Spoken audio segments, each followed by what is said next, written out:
Benne van ez az utána, valamiért, ja igen, mert a férj ment volna tanulni, a többi 3 gyerekkel, meg ők kísérték. 4 gyermen a első házasságból ültették. 4 gyerekkel meg kísérték volna.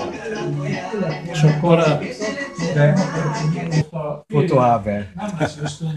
Jó, de rég volt. A fotóháber az volt nekik, a tablót csinálták, ott mentünk ott a... Gábor nagyon óvatos, mert még időben csinálja a fejjel. Szalon.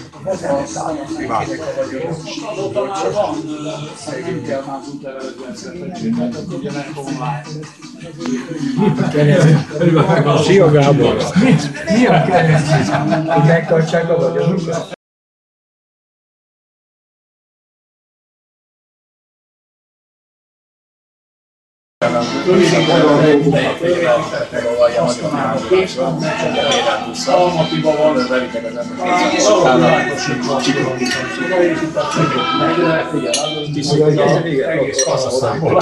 Az a legyelőző, igen, oda mentünk a busszal, és fél óra kérdezik a munkaszal.